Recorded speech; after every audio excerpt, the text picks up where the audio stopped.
Salam, hər vaxtınız xeyir. Kimya ilk anlayışlar hədəf testindən işləyək. Asan və eyni zamanda qarşımıza test çıxacaq suallardır. Deyir qarışıqlarda və ayrılma üsulları verilibdir.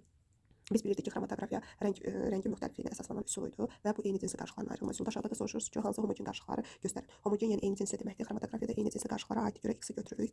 Y süzmə ilə ayrılır. Süzmə ilə ayrılırsa burada deməli biri bərkdir, biri mayedir. Bu da qumdan suyu misal göstərmək olar və müxtəlif cinsli qarışıqlara görə y-i götürmürük. Z durultma üsuludur. Durultmada ayrıcı qıfdan istifadə olunurdu. Yağla suyun ayrılmasıydı. Bu da müxtəlif cinsli qarışıqlara aid görə bunu da götürmürük. Buxarlandırmaya şəkərlə suyu misal göstərə bilərik. Eyni cinsli qarışıqları da götürə bilərik. Ona görə də doğru cavab olacaq X və D. O da B variantına uyğundur. İkinci sual fiziki hadisəni göstərin. Fiziki hadisə zamanı tərkibin dəyişməsi baş vermir. Turşumadı, qızqırmadı, paslanmadı, yanmadı, çürümədi. Bunlar hamısı kimya prosesdir. Amma buxarlanma zamanı sadəcə aqreqat halı dəyişir, mayedən qaza keçir, amma heç bir kimya prosesi baş vermir. Sonra keçirik üçüncü suala. Üçüncü sualda yanlış fikir müəyyən edin. Qarışıqlar dəyişkən tərkibləri bəli, doğrudur. Konkret kimya formulu yoxdur, bəli, doğrudur. Sabit fiziki xassiyyə maddəsi xeyr. Saf maddələr sabit fiziki xassiyyə malik olur. Qarışıqların xassiyələri də dəyişkəndir. Çünki istənilən nisbətdə qarşılar.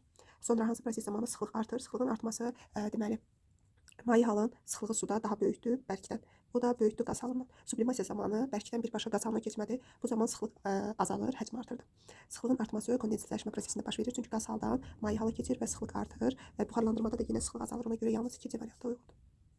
Beşinci sual tez-tez qarşımıza çıxır.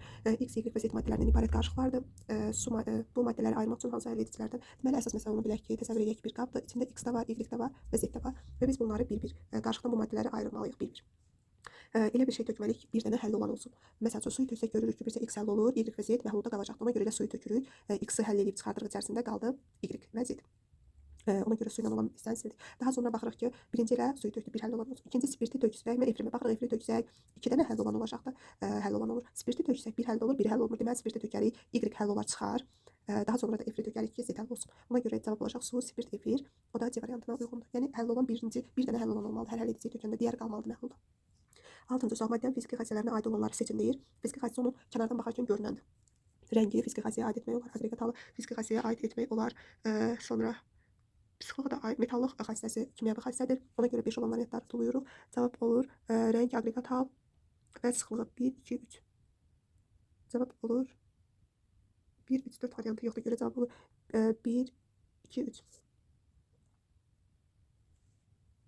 Sonra 7-ci sual. Nöqtələrin yerinə uyğun gələn cavabı müəyyən edin. Havada, benzində, neftdə bilirik ki, bunlar qarışıqlar da özünə eyni cinsli qarışıq içərisində seçəmirik. 8-ci sual. Maddələrin növünə görə ayrı. Bəsit maddə deyirsə içərisində bir element atom olmalıdır. Ozonu götürə bilərik. Qrafit karbonalotropik şəkil dəyişməsidir. Bunu götürə bilərik və kükürdü götürə bilərik. Bunda bəsit aiddir 2, 5, 6. Digəri də birisine aid olur. 9-cu hansı halda qarışıqlara uyğun ayrılma üsulu doğru göstərilmişdir? Şəkərlə suyu buxarlandıraraq bəli, amma spirtdən suyu kristallaşdırmırıq. Bunlar distillə üsuluna aiddir. 10-cu sual aqreqat hal dəyişməsi hansı kondensləşməyə uyğundur? Kondensləşmə qaz haldan maye hala keçməkdir. Çaydan qaynayarkən görürük ki, qapağından damla şəklində su düşür. Kimyəvi hadisə çünki orada buxarlanan su çaydanın qapağına dəyəndən sonra artıq maye hala keçir və bu proses kondensləşmədir. Kimyəvi hadisəni göstərin deyir. Təbii ki, yanma, turşuma və paslanma. 2, 3, 5. 12-ci sual bəsit maddəni göstərin deyirsə, oksigeni götürə bilərik, kükürdü götürə bilərik. A və D. Yox, A və C. Mürəkkəb maddədə su ilə sulfat turşusu B və D. 13-cü sual statistikai sualdır. Laboratoriyada şagird məişətdə çox istifadə olunan X-saf maddəsinin aqreqat halları üzrə müşahidələr aparır. Məişətdə çox istifadə olunursa, bu bilirik ki, təbii ki, sudur.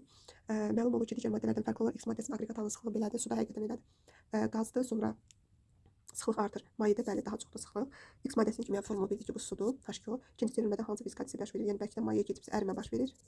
3 mol deyil X maddəsində 3 mol H2O yazırıq. Neçə mol atom var? Yəni ümumilikdə neçə atom var? 1 mol olsaydı 2 hidrogen, 1 oksigen, 3 atom olar. 3 mol olsa 9 atom var.